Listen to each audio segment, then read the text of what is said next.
This leather-bound volume of prayers seems to be from the late 16th century. It's in remarkable condition.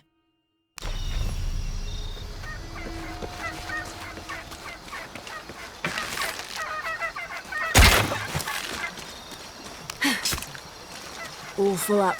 Can't carry any more.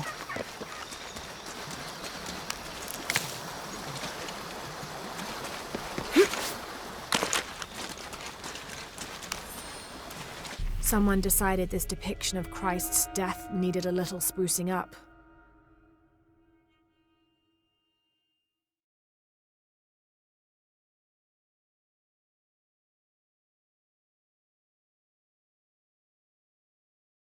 It's amazing how the beliefs of disparate cultures can become intertwined over time.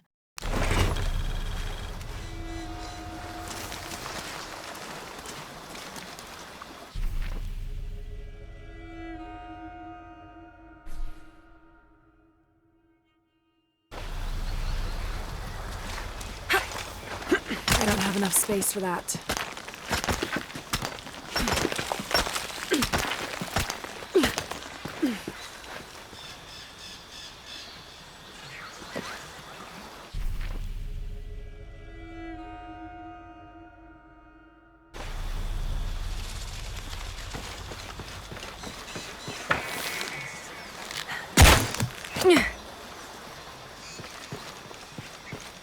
Did you see that? It was a condor. Magnificent birds. I must have missed it. Some people around here think they're a good omen, but they're just birds. People like to think good things will happen. And that's fine, as long as they don't put all their hopes in it.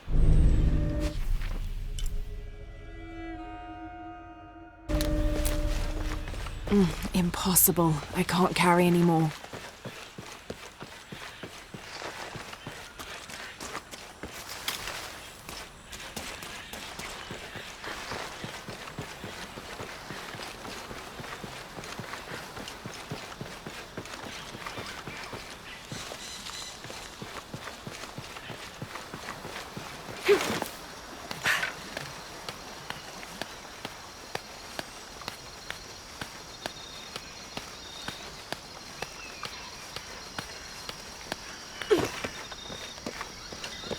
Impossible. I can't carry any more.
Didn't think these places would be trapped. Caught a spear through the abdomen. Hurts to breathe. Pray for me.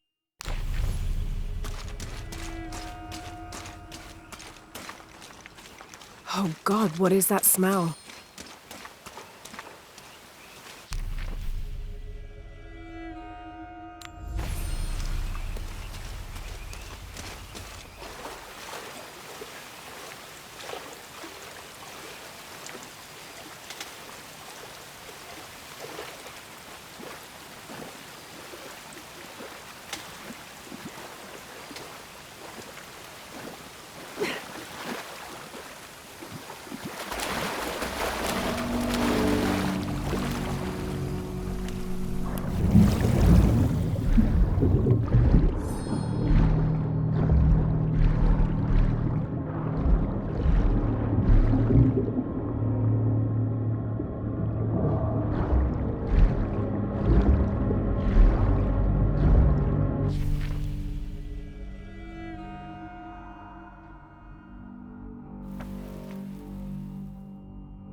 This Maya god is very dark brown, almost black, with black-rimmed eyes and facial features that seem to be melting at their extremities.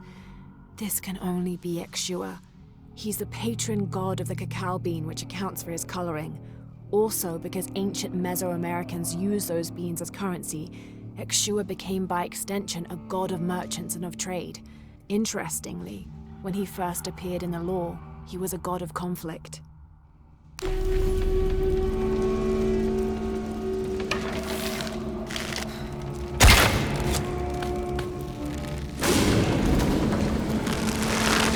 Is this supposed to be one of the beheaded gods of the underworld?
Pulling won't keep the gate open.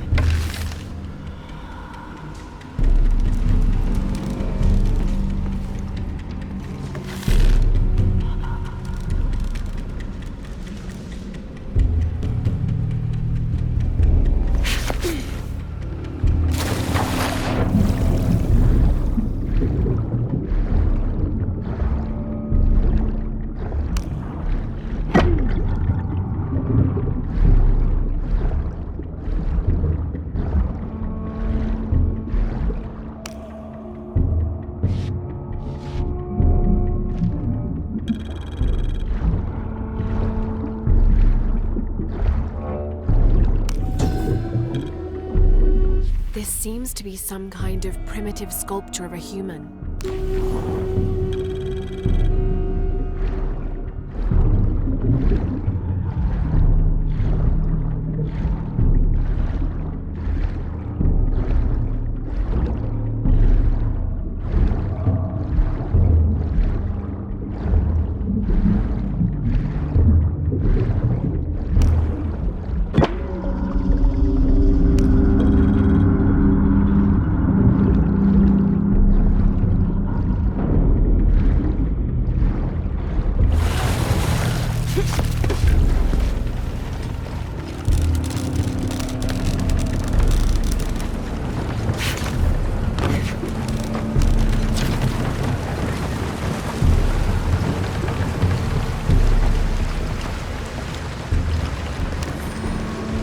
I am Trujillo Serrano, and these are likely the last words I write. Andreas Lopez, or Angel de la Cruz as he has called himself these last years, has finally and fully gone insane. His demands have grown, becoming more grueling and grotesque as we labor to build his crypt. The construction is almost complete. I know I will die when it is done, Lopez, in a brief moment of clarity, told me himself. Damn that box. Damn what it has done to the man I once, and sadly still, admire.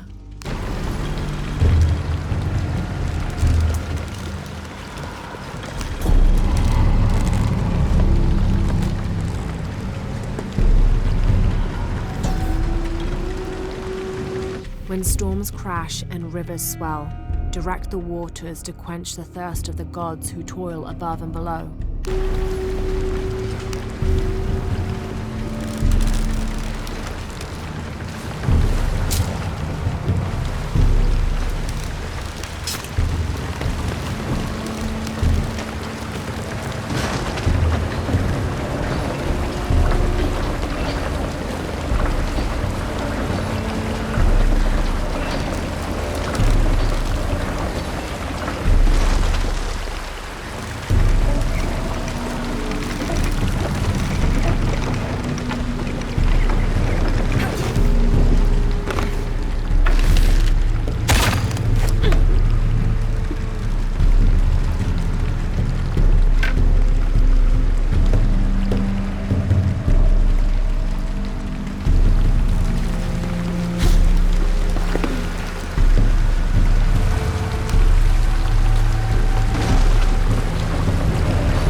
Got it to stay open.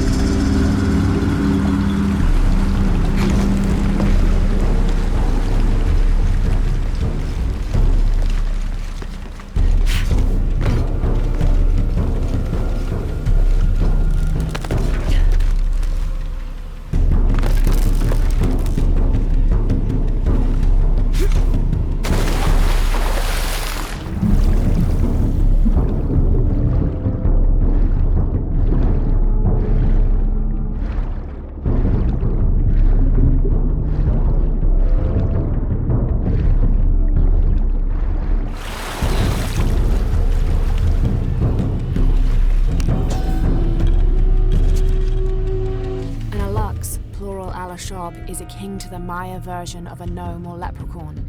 They're about as high as an adult's knee and wear traditional Maya clothing. They are created whenever a farmer builds a little house on his property for them, after which they'll help the corn grow for a period of 7 years, making it rain and chasing off predators. They're usually invisible, and in spite of their benefit to the land, they like to play tricks on or frighten humans. Don't call one by name, or you'll summon it from its home, and it won't be happy with you.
Now to get out of this horrid-smelling place.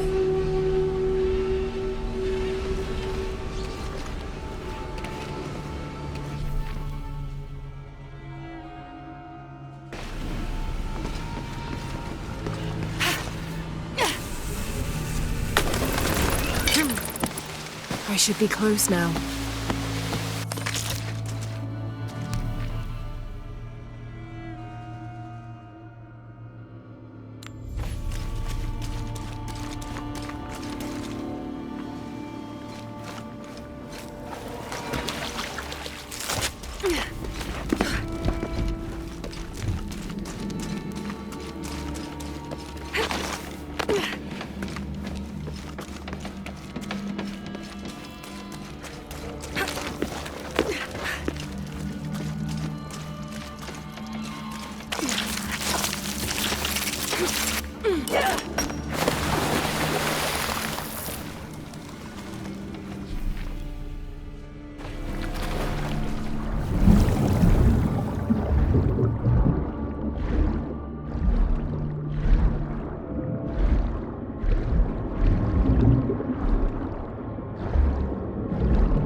This pendant is decorated in the Incan tradition, but the effigy clearly appears to be an Aztec warrior. That shouldn't be possible.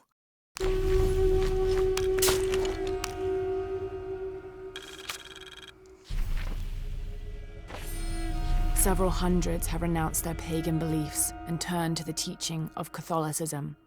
Our work here is different. The heathens must learn the language and then the teachings. Most are not receptive, but only come looking for conversion to the true Lord from fear of what might happen to them if they do not. No matter. All paths lead to God's light. In the evenings, I rest easily, comforted by the conviction we will save these poor lost souls. Excerpt from the journal of Beltran, Ordinius Praedicatorum.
I hope you've shined up those dancing shoes, Manu. I found the ruin. It was Maya, an ancient aqueduct. It was wonderful, just as you'd imagined. I knew you would! Now, tell me everything. The ruins had flooded because of the earthquake. I swam through tunnels teeming with peril. Go on. I found a vast cavern and a stone tower with massive heads carved into its sides. The Lords of Xibalba, right? Incredible. What else? It must have been an aqueduct of some kind. And you'll never believe this. Most of the machinery is still functional. Water wheels 3 men high turned as smoothly as the day they were built. It was amazing to see, Manu. To be so close to all that history where no one has set foot in hundreds of years. I see it. I can smell it, feel it, taste it. You've brought tears to an old man's dry eyes. I can't thank you enough. I'd like to give you something. Manu, I couldn't. Please, I insist. It's the first relic I ever found. It's beautiful and intricate. A decorated skull. I'd like someone who has the same passion for exploring that I did as a young man to have it. Don't ever let anything kill your sense of curiosity and wonder. I won't. Thank you, Manu.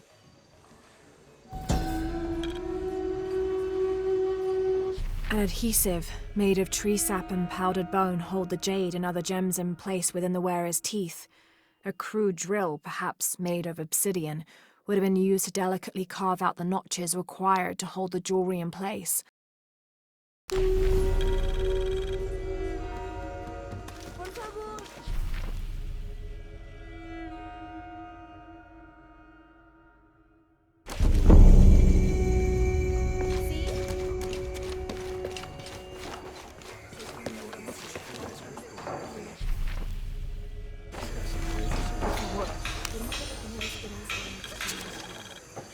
Now, this is a fascinating concept. The Miracle Club. Come meet people that share your beliefs, devotion, and taste for adventure. Create lifelong memories as you travel the world together. It's a Christian singles group dedicated to visiting pilgrimage sites.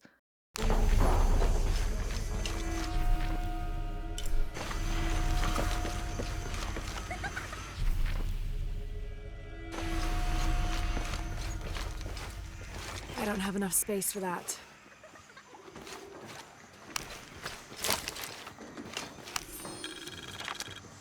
This is an official document issued recently by the Holy See. In consideration of this mission having been badly damaged by an unusually violent and entirely unexpected volcanic tremor, they sent requests to every Spanish-speaking diocese, asking them to consider sending missionaries to restore and rebuild this holy site.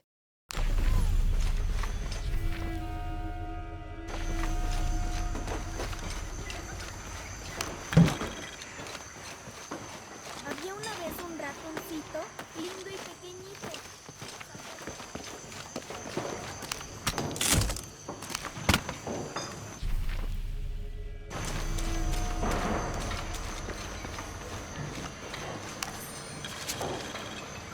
This document describes the founding of the mission. There were 4 solar eclipses in this region around that time, in 1521, 1538, 1539, and 1543.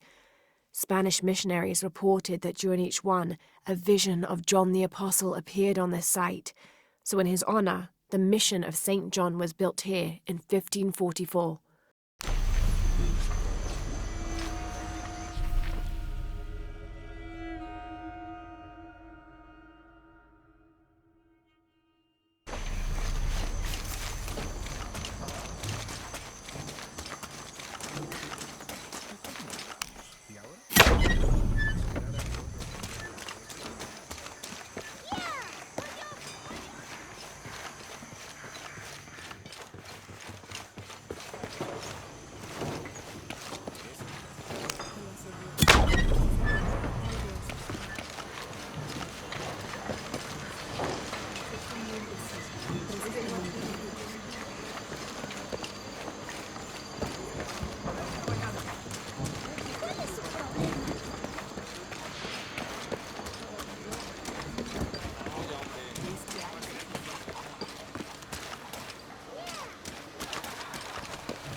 I should have believed you.